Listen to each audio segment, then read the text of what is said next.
Chapter 26, the medical office emergencies. Emergency care in the medical office entails identifying the emergency, delivering basic first aid, and furnishing temporary assistance or basic life support until a rescue squad and advanced life support can be obtained. Emergency medical care is the immediate care given to sick or injured persons. When properly performed, it can mean the difference between life or death, rapid recovery or long hospitalization, and temporary or permanent disability. In a life-threatening situation, the well-prepared medical assistant can obtain important information and perform life-saving procedures before the ambulance or rescue squad arrives, increasing the patient's chance for survival. So your emergency medical care is the immediate care given to a sick or injured person. It can make the difference between life and death, rapid recovery versus your long hospitalizations, temporary or permanent disabilities. Well-prepared medical assistant can obtain important information and perform life-saving procedures before the ambulance or rescue squad arrives. The AAMA requires certified medical assistants to have CPR certification. So, preparation for an emergency, whether confronted with a cardiac emergency or psychiatric crisis, the medical assistants must be able to coordinate multiple ongoing events while rendering patient care. So your medical office emergency action plan should have a list or a plan in place where everyone knows certain details. So everyone should know the emergency phone number, which is 911, the location of the nearest hospital emergency department, the poison control center phone number, the emergency procedures, whether it be cardiac, diabetic, psychiatric, or trauma, a list of CPR trained staff, and then the location and the contents of the crash cart. The medical emergency kit, the content should be checked regularly, and it should be kept in a designated location for everyone to know. Although the office's equipment and supplies vary with the medical specialty, emergency equipment and supplies are fairly standard. This is just a list of the emergency medical kit equipment, what should be inside of your equipment. That is on page 649 in your textbooks. So most communities have a 911 system to report emergencies and summon help by telephone. So the emergency medical services system, it is enhanced 911, so it identifies the location of the caller, document the event in the patient's record, assist with EMS when they arrive. So you need to remove any obstacles to be removed of the patient, so the patient can be removed by stretcher. Keep the family members in the reception area or a private room. The emergency phone number should be prominently displayed by all the telephones in the medical office. Also provide your EMS with basic identification, the chief complaint if known, the time of the event beginning with recognition of the emergency, the patient vital signs, any specific emergency management rendered in office, observations of the patient's condition, and then any medical history, allergies, current medications, etc. So in the medical office, an emergency requiring notification to the EMS includes situations that are life-threatening or have the potential to become life-threatening, such as symptoms of a heart attack, shock, or severe breathing difficulties. In each of these cases, the medical assistant provides immediate care to the patient, including CPR if necessary, while directing another staff member should be notifying the physician. So for your patient's assessment, the primary patient assessment, that should be the initial first assessment that you do. Then you identify and correct any life-threatening emergencies, and each step should be completed before moving on to the next. In recognizing the emergency, look for the causes of the injury, which may provide a clue to the extent of the physical damage, such as a possible spinal injury if the patient fell downstairs.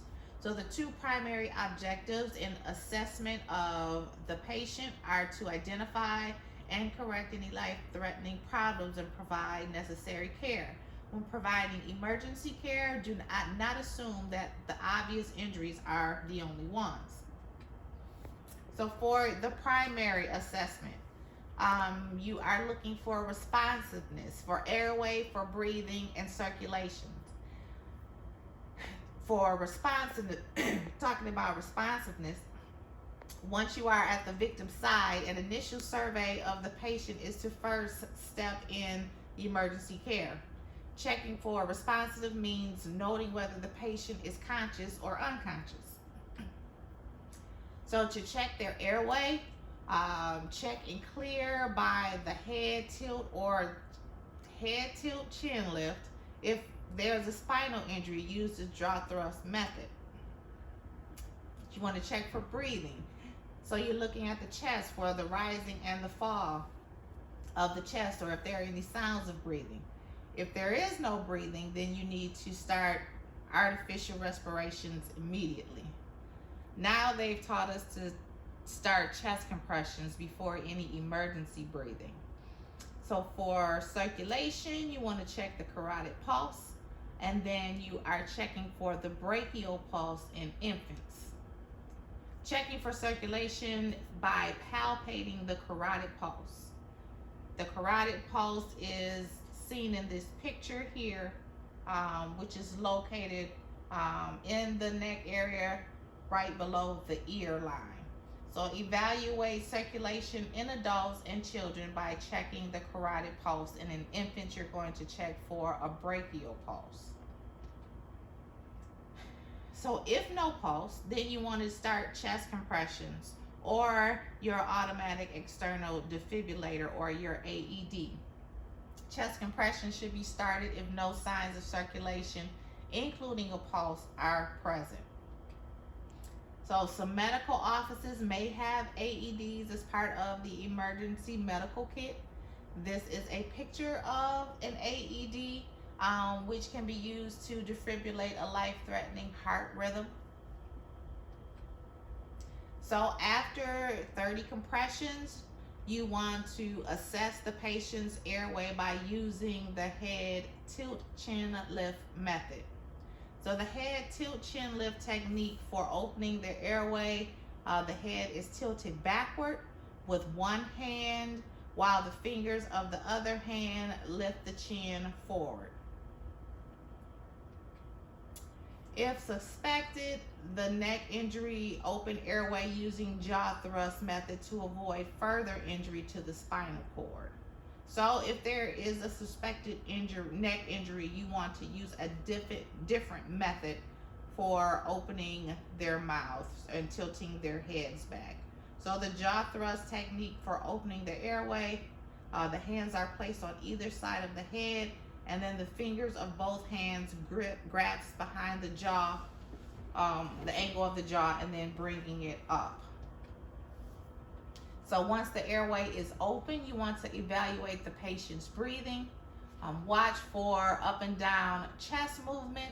Listen and feel over the mouth and nose for signs of adequate ventilation. And then using a mask with a one-way valve, begin rescue breathing if no breathing is noted in the primary survey. If the patient is not breathing, rescue breathing must be started immediately.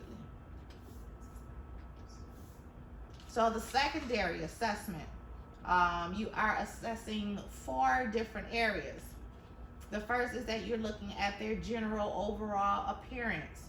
You are going to check for a medical bracelet or a necklace or any medicine bottles in their pocket or purse for clues. Then you want to look at their level of consciousness, if they are awake and alert, if they respond to your voice, if they respond only to pain, or if they are unresponsive or unconscious. So the secondary assessment includes asking the patient questions to obtain additional information and performing a more thorough physical examination to find less obvious problems than those noted in your primary assessment.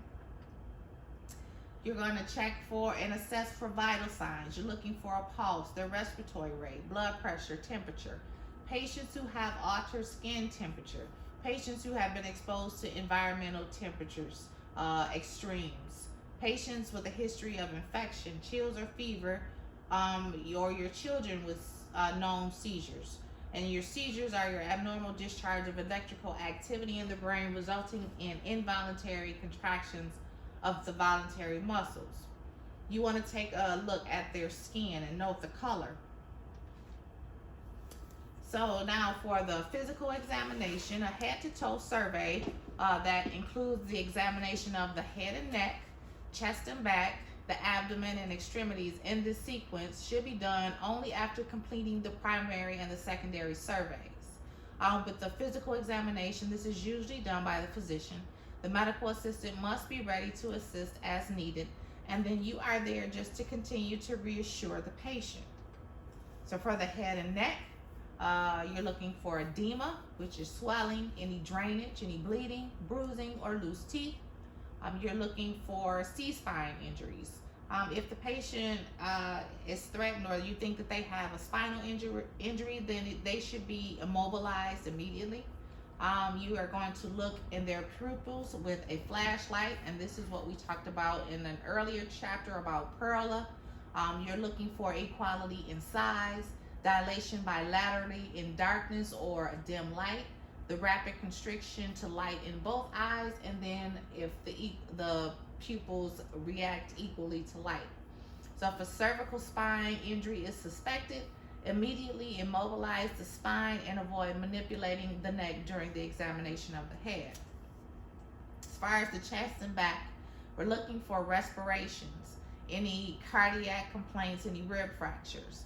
With the abdomen, we're looking for distension, scars, bruising. With the arms and legs, we're looking for abnormalities, tremors, neurologic swelling, deformities, and tenderness. The anterior chest is evaluated to some degree when the patient's respiratory status is evaluated. The abdomen of all patients is evaluated, but it is particularly important for those with GI symptoms or suspicious of blood or fluids loss as seen in vaginal bleeding, vomiting, or melena, which is blood in the stool. And you want to inspect the arms and legs for any swelling, deformities, and tenderness. So, types of emergencies. The first one is shock. Shock is defined as a lack of oxygen to individual cells of the body. Shock can cause a drop in blood pressure, and this will vary between patients. It can cause death if it is not corrected. So shock is a lack of oxygen to the individual cells of the body, including the brain, as a result of a decrease in blood pressure. As shock progresses, the body has more difficulty trying to adjust, and eventually the tissues and the body organs have such severe damage that the shock becomes irreversible, and then death ensues.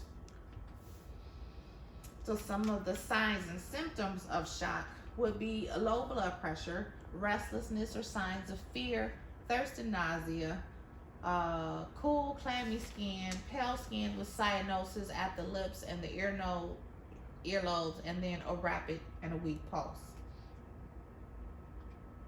So there's different types of shock. The first is hypovolemic, which is shock caused by the loss of blood or other body fluids. Cardiogenic shock is a type of shock in which the left ventricle fails to pump enough blood for the body to function. Neurogenic shock is shock that results from dysfunction of nervous system following a spinal cord injury. Anaphylactic shock, which is the most common severe allergic reaction within minutes to hours after exposure to a foreign substance. And then septic shock is the shock that results from a general infection in the bloodstream. That one is quite often also. So the medical office emergency procedures, the management of the patient in shock. First, we want to check our ABCs, our airway, breathing, and our circulation. If they're bleeding, we want to get their bleeding under control. If they need oxygen, we want to administer oxygen. If they have a spinal injury, then we want to get them immobilized. Splint any fractures. Keep the patient warm. Assist the physician with starting an IV if you are trained. Elevate the feet and legs if they have a low blood pressure. Transport the patient to the closest hospital as soon as possible by notifying the EMS as directed by the physician. Because shock can result from many types of medical situations or trauma, you should always be prepared to treat the patient for shock in any emergency situation that occurs in the medical office. As far as bleeding goes, most of your closed injuries will result in a bruise. They can have a contusion or a hematoma. They may suffer some ecchymosis. A contusion is a collection of blood in the tissues after an injury, which is basically a bruise. A hematoma is a blood clot that forms at an injury site. And then ecchymosis is a characteristic that is black and blue mark that results from blood as it accumulates under the skin. This here is the picture and is also on page 655 in your books of a closed wound or a contusion. The soft tissue injuries involve damage to the skin and or any underlying musculature. As far as your open injuries, these are your wounds. In an open wound, the skin is broken and the patient is susceptible to external hemorrhage and wound contamination. Your open injuries could be lacerations, abrasions, punctures, amputations, or avulsions. The picture here, which is an open wound, it is a laceration. It's on page 655 also. The management of bleeding and soft tissue injuries, it could be a severed body part. Place the severed part in a plastic bag, that means that the body part has been dislodged or dismantled from the body. So you want to place this severed part in a plastic bag, and then place this bag in a second plastic bag, and then place both sealed bags in a container of ice or in ice water. And then the management of open soft tissue injuries includes controlling bleeding by applying direct pressure to this area. And impaled objects should not be removed, but requires careful immobilization of the patient and the injured area of the body. On page 655, this is a box that talks about the types of soft tissue injuries more in depth. So now we'll talk about burns. The four major sources of burn injuries are thermal, electrical, chemical, and radiation. Burns, the causes of burns, a thermal burn would come from heat, which could be a liquid, a solid, gas, or a flame. Electrical could be from electrocution or lightning. Chemical, from corrosive substances, and then radiation from sunburn or radioactivity. They have classification of burn injuries.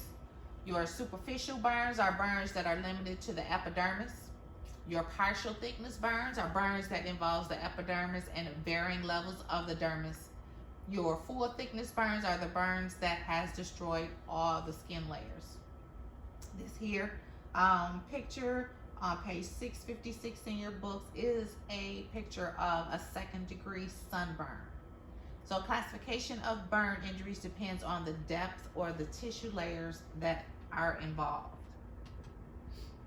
So to calculate the body surface area that has been burned, they have a chart.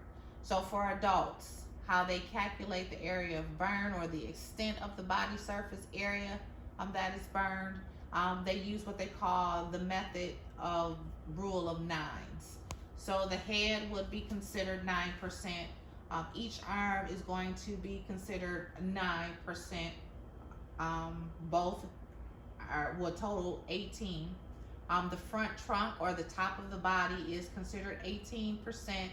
The back or of the trunk is considered another 18%, and then each leg will be considered 18%, and then the genital area will be considered 1%, and that is only in adults. For a child, the head is 18%, each arm is 9%, the front trunk is 18%, the back trunk is 18%, each lower extremity is 13.5%, and then the genitals are 1%.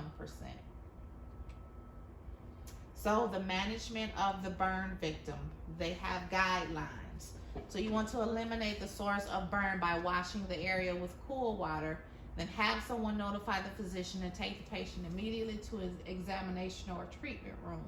Continually assess the patient's airway, breathing, and circulation, and then begin CPR if necessary. Remove all jewelry and clothing as necessary to evaluate the extent of the burn. Administer oxygen as instructed by the physician. Treat the patient for shock and accompanying low blood pressures. Notify EMS as directed by the physician. Document the time and the type of treatments given, and assist with transporting the patient to the hospital.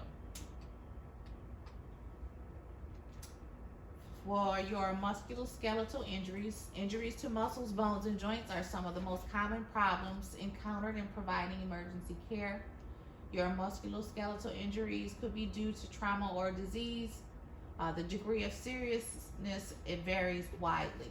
So the management of your musculoskeletal injuries, they are difficult to distinguish between your sprains and your strains, your fractures and your dislocations. And so assume that it is a fracture and then immobilize. So splinting helps prevent further injury to the soft tissues, blood vessels, and nerves from sharp bone fragments, and relieves pain by stopping the motion at the fracture site. These are some different types of splints, and splints are devices used to immobilize a sprain, a strain, a fracture, or a dislocated limb. Ischemia, it is a decrease in oxygen to your tissues, and then an infarction is the death of tissues due to a lack of oxygen. They have different types of splints. Splinting material may be soft or rigid and can be improvised from almost any object that can provide stability. So your types of splints, you want to examine the extremity for signs of impaired circulation. So you want to check the skin color and their nail beds. If they're pale or cyanotic, this could indicate some impeded circulation. Locate the pulse in the artery that is distal to the affected extremities. If the pulse is weak or absent, this could also indicate decreased circulation. And then watch for increased swelling. Although this may not indicate that the circulation is impaired, the swelling itself can help reduce circulation. Your cardiovascular emergencies, approximately 2/3 of sudden deaths from coronary artery disease occur out of the hospital, and most occur within 2 hours of the onset of symptoms. So your early symptoms of a myocardial infarction or a heart attack include the following. Your chest pain that is not relieved by rest, a complaint of pressure in the chest or the upper back, nausea or indigestion, chest pain that radiates up into the neck and jaw or down one arm, and just regular anxiety.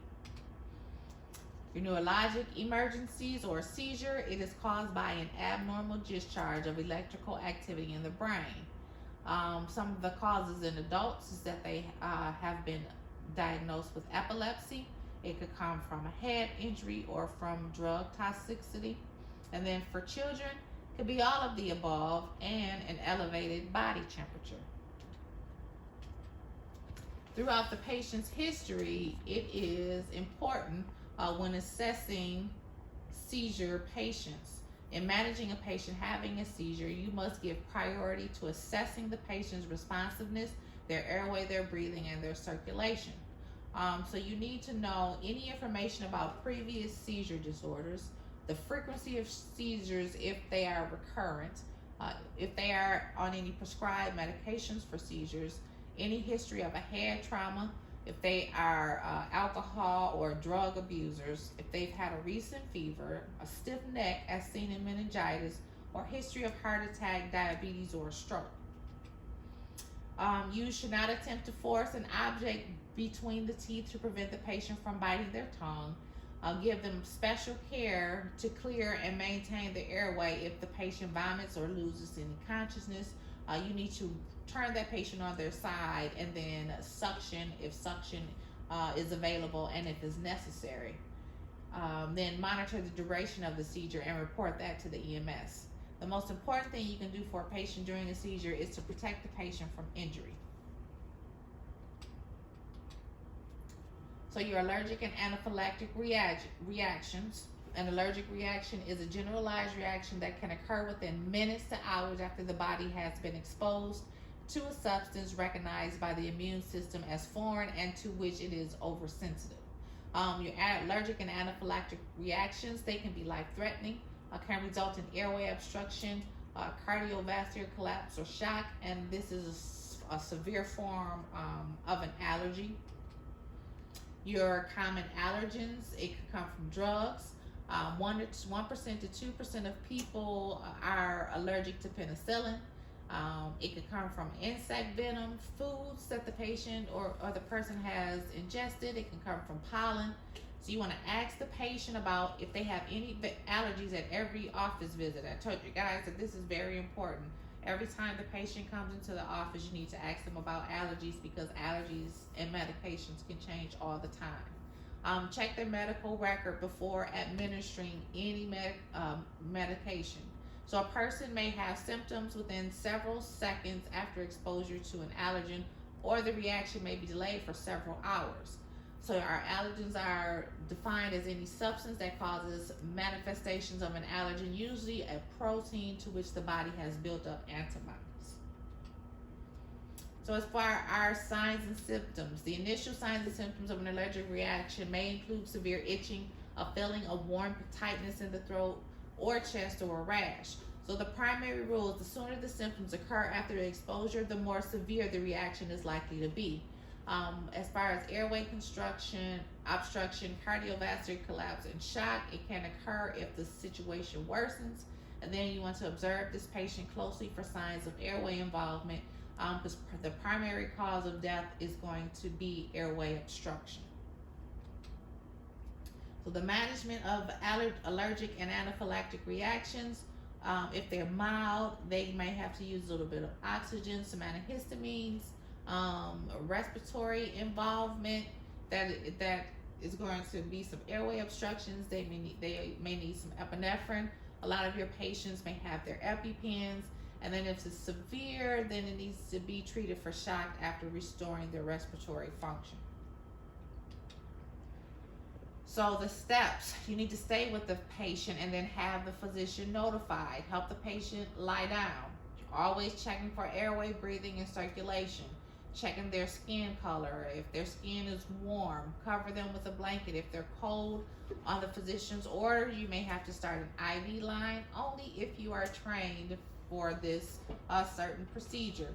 Administer oxygen and then call EMS, etc. Document their vitals and whatever treatment that you've given this patient, and then communicate the information to EMS as needed. Poisoning. The most toxic exposures occur in the home, and almost 50% occur in children's ages 1 to 3. 90% of poisonings are accidental. Few toxic substances have specific antidotes. So advise the adults to store their cleaning products out of the reach of small children. The Poison Control Center, the American Association of Poison Control Centers, has established standards in regional poison control centers. The staff, including the physician, nurses, and pharmacists, can instruct the caller and monitor the patient with follow-up calls. When information about a poisoning or a drug overdose is not readily available, the Poison Control Center is a valuable resource, and the phone number should be posted near all phones in the medical office. The management of poisoning emergencies. Before calling, you need to find out the nature of the poisoning. So was it inhaled? Was it ingested? Was it absorbed? The age and the weight of the victim, the name of the substance, the amount and the time that it was taken, when the exposure occurred, current signs and symptoms. Then you want to treat the patient as directed and notify EMS. The patient may go to the medical office after the poisoning, or more commonly, the patient or caregiver telephones the office requesting information. So never give a patient syrup of Apicat or otherwise induce vomiting unless it is directed to do so by the professionals at the Poison Control Center. So your heat and cold related emergencies. Hypothermia, it is the general condition of excessive body heat. So hypothermia, it can include some heat cramps. Heavy sweating causes the loss of sodium, which will cause muscle cramping. Their mental status is normally normal. They can have an elevated pulse. They can have some nausea. They body is signaling the need for cooling and for rest. Gatorade and other salt-containing drinks should be provided, and they may need an IV. So your hypothermia is defined as a general condition of excessive body heat. When heat cramps, this is a type of hypothermia that causes the muscle cramping resulted from high sodium heat exhaustion. Your hypothermia resulting from physical exertion and heat without adequate fluid replacement. Heat exhaustion, this is a heavy exertion and sweating in a hot environment with inadequate fluids. Central nervous system symptoms, you can have a headache, fatigue, dizziness or syncope, which is passing out or blacking out, fainting, large stages, pale skin, low blood pressure, or rapid respirations. Heat exhaustion is a type of hypothermia that causes an altered mental status, which is that their mental status is not normal, so there could be some confusion there. That is due to inadequate fluid replacements. A heat stroke, this is the most serious type of hypothermia. The body is no longer able to compensate for the elevated temperature. So this is an emergency. It can lead to some brain damage and death. The skin is hot, is flushed, is dry, and then rapid cooling is critical. So some of the management guidelines: you want to move the patient to a cool location, remove the clothing that holds the heat, place cool wet cloths on the head, the neck, the axilla, the groin area, administer oxygen if necessary, and then call EMS. Hypothermia, that is below normal body temperature, and the body can tolerate 3 degrees or 4 degrees below the normal temperature. So below 95 degrees Fahrenheit is abnormal. Some of the signs and symptoms will be cool, pale skin, lethargy, which is confusion, not easily aroused, the mental confusion, the shallow, slow respirations, and then they have a slow, weak pulse. The management: you need to handle the patient gently, remove the wet clothing, cover the patient with a blanket. If the patient is alert, give warm fluids by mouth, no caffeine or alcohol.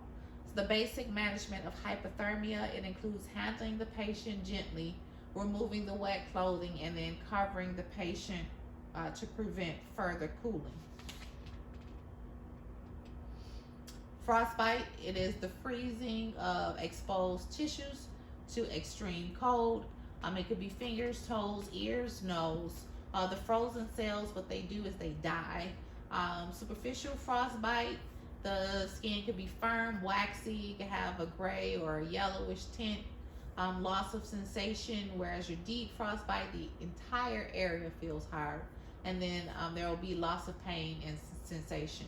The type and the duration of contact are the two most important factors in determining the extent of the frostbite injury.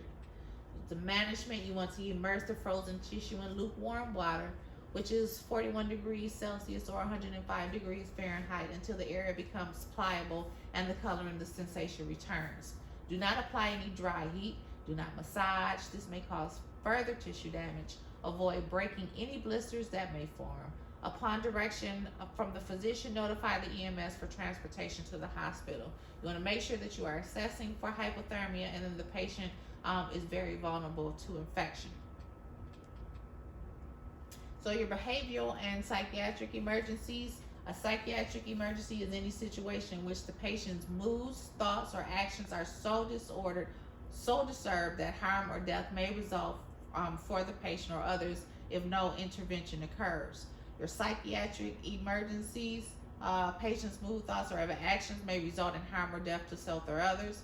An emotional crisis is less urgent, but may escalate to an emergency. As serious a situation as a medical emergency. For the management, you notify the physician and EMS, reassure and support the patient and the family members, and then document the vital signs and the patient's behavior. This has been Chapter 26, Medical Office Emergencies.